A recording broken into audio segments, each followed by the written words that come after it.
नमस्कार मित्रांनो, मी हेमंत. मित्रांनो, अलीकडेच एका आश्रमशाळेतील गडचिरोलीच्या सर्पदंशाने 3 मुलींचा मृत्यू झाल्याची घटना आपण बघितलेली आहे. अत्यंत दुर्दैवी घटना होती. 11-12 वर्षाच्या मुलींना रात्री 2 ते 2:30च्या दरम्यान मण्यार जातीच्या सापाने चावा घेतल्यामुळे 6 मुलींना चावा घेतला, त्यातल्या 3चा मृत्यू झाला. ही अतिशय दुर्दैवी घटना घडली आणि त्या निमित्ताने आपण मण्यार या सापाची सर्व माहिती एका व्हिडिओद्वारे जितकी शक्य आहे माहिती तितकी आपण देण्याचा प्रयत्न कराल, जेणेकरून लोकांना सापांशी डील कसं करायचं, अचानक जर साप समोर आला तर काय नेमकं करायचं, विषारी साप मण्यार हा साप कसा ओळखायचा याची माहिती दिली. दुर्दैवाने पुन्हा एकदा असाच प्रकार घडलेला आहे.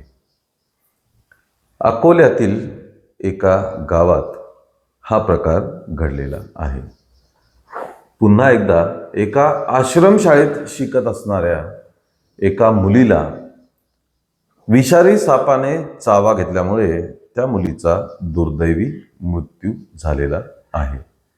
ही घटना आपण बघूया आणि या घटनेतला जो विषारी साप आहे त्याची पण माहिती आपण या व्हिडिओतून बघणार आहोत. त्यामुळे शेवटपर्यंत हा व्हिडिओ नक्की बघा.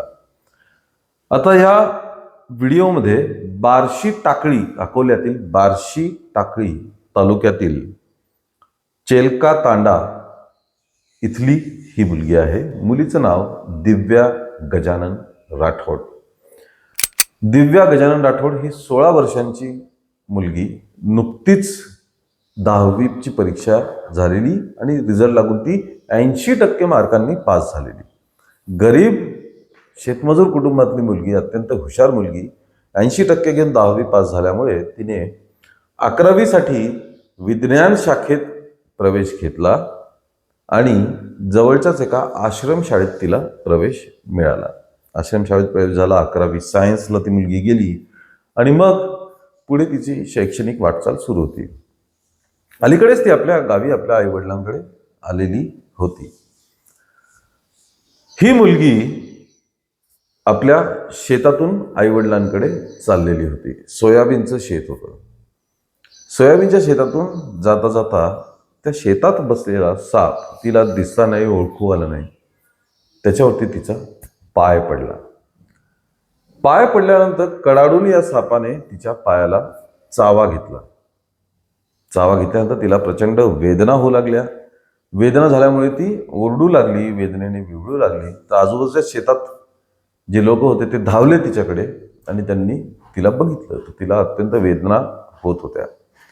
त्यानंतर त्यांनी तिला तातडीने गावातून उचलून उपचारांसाठी नेण्यासाठी नेलं. पण आता अत्यंत खेडेगावात तिथे लगेच तिला उपचार मिळाले नाही. थोडं दूरवर जाऊन तिला उपचार मिळाले, पण तेवढ्या वेळात तिच्या शरीरात विष भिनलं होतं सापाचं. डॉक्टरांनी सुद्धा तिथे पोहोचल्यानंतर तिला वाचवण्यासाठी शर्थीचे प्रयत्न केले, तातडीने उपचार वगैरे दिले, पण दिव्याचा जीव काही वाचू शकला नाही आणि तिचा मृत्यू झाला.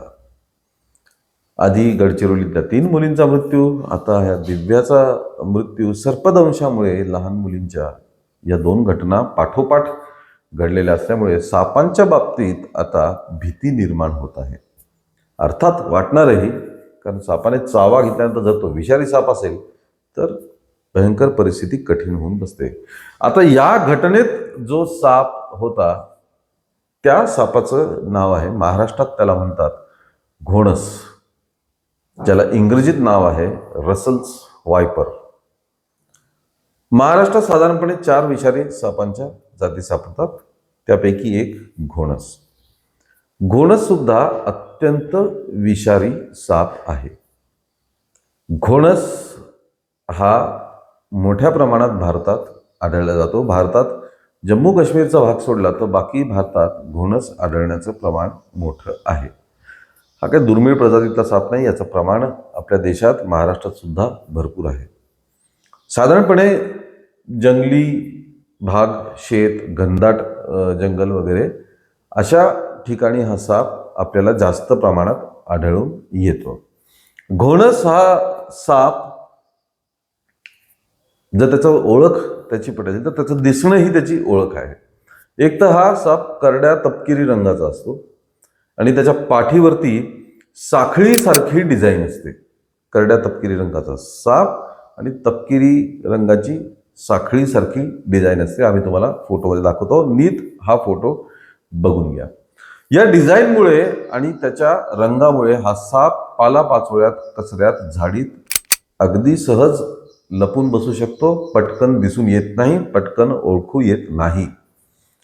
त्याचप्रमाणे दुसरी महत्वाची गोष्ट म्हणजे घोणस आणि अजगर यामध्ये लोकांना बरंच कन्फ्युजन होतं, कारण डिझाईनचा पॅटर्न जो आहे तो सारखा आहे दोन्हींमध्ये. त्यामुळे बऱ्याचदा घोणसला बिनविषारी अजगर समजून लोक त्याला पकडण्याचा प्रयत्न करतात. प्रामुख्याने ओळख म्हणजे घोणसवरची जी डिझाईन आहे ती एकसारखी आणि नियमित असते. अजगरावरच्या अंगावरचे जे धब्बे असतात ते अनियमित असतात, त्याला प्रॉपर शेप नसतो, ते धब्बे धब्बे असतात आणि ते नियमित नसतात. ही एक डिझाईन असते, काढल्यासारखी डिझाईन असते घोणसच्या अंगावरती. ही सर्वात प्रमुख ओळख. घोणसचं डोकं आणि तोंड हे त्रिकोणी असतं, अजगराचं डोकं आणि तोंड हे लांबट असतं, ह्याचं त्रिकोणी असतं. ह्या दोन मुख्य फरक आहेत यामधले, ते लक्षात घेणं अत्यंत महत्वाचं आहे. घोणसचं शरीर सुद्धा इतर सापांचं शरीर जसं लांब असतं आणि बारीक असतं, घोणस हा जाड साप आहे. तो जाड आणि गोलसर त्याचं शरीर असतं, हे पण लक्षात घ्या. घोणस अत्यंत आक्रमक, अत्यंत रागीट साप आहे मित्रांनो. घोणस हा जर आढळला तर तो लगेच अटॅक करत नाही. अटॅक करण्याच्या आधी तो एक विशिष्ट सूचना देतो, ते लक्षात घ्या. घोणसला जर कळलं की आपल्यावरती काही धोका आहे आपल्याला किंवा कोणी आहे आजूबाजूला, तर तो लगेच वेटोळा मारून घेतो स्वतःला. वेटोळा मारून तो कुकरच्या शिट्टीसारखा जोरात आवाज काढतो. इतर साप जे आहेत ते फुतकारतात, ते हा फुतकारत नाही, हा कुकरच्या शिट्टीसारखा आवाज काढतो की माझ्याजवळ येऊ नका, ही चेतावणी आहे. अशा प्रकारे हा आधी सूचना देतो घोणस. हे सर्वात महत्वाचं आहे. तसा आवाज तुम्हाला येत असेल कुठे तर समजून स्वतः दक्षता घेणं अत्यंत महत्वाचं आहे. कुकरच्या शिट्टीसारखं आवाज काढतो, शरीर फुगवतो, फुग्यासारखं परत बारीक करतो, परत फुगवतो, परत बारीक करतो. हे लक्षात घ्या. हे हल्ला करण्याच्या आधीच्या त्याच्या सूचना असतात. पण जर त्याला स्पर्श झाला, त्याच्यावरती पाय पडला किंवा असं काही झालं तर मात्र हा अतिशय आक्रमकपणे चावा घेतो. इतर सापांच्या तुलनेत घोणसची आक्रमण करण्याची किंवा अटॅक करण्याची, दंश घेण्याची स्पीड सर्वात जास्त असते. तो चावून पटकन मागे पण होतो, आपल्याला कळत नाही, सेकंदात हे सगळं घडून जातं. त्यामुळे आपण जर कुठे झाडी झुडपातून, गवतावरनं, शेतातून जात असेल तर चालताना समोर लक्ष ठेवा की काही साप वगैरे तर नाही ना. ऊसतोड कामगार वगैरे जे सरळ शेतात बसून ऊस तोडत असतात, त्यांनी सुद्धा काठीने आधी तपासणं, मग ऊसतोडी करणं वगैरे अशा पद्धतीने दक्षता घेणं, कारण शेतात आणि डोंगराळ भागात हा साप हमखास आढळतो म्हणजे आढळतो. घोणस हा इतर सापांप्रमाणे अंडी देत नाही. हा अंडी डेव्हलप करतो पण ते शरीरातच उबवतो. दुसरे साप अंडी देतात, त्याच्यावरती बसून ते उबवतात. घोणस हा शरीरातच अंडी उबवतो आणि थेट पिल्लांना जन्म देतो. त्यामुळे असं म्हणतात की तो सस्तन प्राण्यांसारखा डायरेक्ट पिल्लांना जन्म, तसं नाहीये. अंडे तो डेव्हलप करतो आणि शरीरातच उबवून ते पिल्लं डायरेक्ट बाहेर निघतात. एका वेळेला घोणस 25 ते 35 पिल्लांना जन्म घालतो. कधी कधी 40-45 पर्यंत सुद्धा पिल्लं असू शकतात. नुकतीच जन्मली पिल्लं ही सुद्धा एका प्रौढ घोणस सापा इतकीच विषारी असतात. त्यामुळे ते पिल्लं समजून त्यांना कमी सिरियसली घेणं किंवा त्यांच्याशी खेळण्याचा प्रयत्न करणं अत्यंत धोकादायक आहे. ते सुद्धा इक्वली विषारी असतात. घोणसचं विष हे हिमोटॉक्झिन विष असतं. मण्याचं बघितलं आपण, ते न्यूरोटॉक्झिन असतं, पण घोणसचं हिमोटॉक्झिन डायरेक्ट तुमच्या रक्तावरती ते अटॅक करतं. सुरुवातीला घोणस चावल्यानंतर थोड्याच वेळात ज्या ठिकाणी चावलाय त्या हाताला, पायाला किंवा त्या ठिकाणी सूज यायला सुरुवात होते. न्यूरोटॉक्सिन विषयापेक्षा घोणसने दंश केल्यानंतर वेदना ह्या कितीतरी पटींनी जास्त होतात. रक्तस्राव व्हायला लागतो, कानातून किंवा इतर भागातून आपल्या रक्त यायला सुरुवात होते आणि हळूहळू हे आपल्या शरीरातील रक्त जेलीसारखं घट्ट होऊन जातं. हृदयावरती दबाव वाढतो, रक्त पंप होत नाही आणि जोरदार हार्ट अटॅक येण्याची शक्यता असते. त्यामुळे घोणसचं चावणं हे अत्यंत धोकादायक असतं. त्याचप्रमाणे आता पावसाळा चालू आहे. पावसाळा सुरू झाल्यानंतर यांच्या बिळात वगैरे जिथे हे राहतात तिथे पाणी जातं, त्याच्यामुळे हे घोणस मोठ्या प्रमाणात बाहेर येतात. त्यापेक्षाही धोकादायक म्हणजे दिवाळीनंतर हिवाळा सुरू झाला, तो घोणस या सापाचा ब्रीडिंग पिरियड असतो. या वेळी जोडीदार शोधण्यासाठी वगैरे हे घोणस मोठ्या प्रमाणात बाहेर येतात. मोठ्या प्रमाणात दिसण्याचं प्रमाण सुद्धा साधारणपणे नोव्हेंबर ते जानेवारी फेब्रुवारी या 3-4 महिन्यात सर्वात जास्त घोणस बघितले जातात.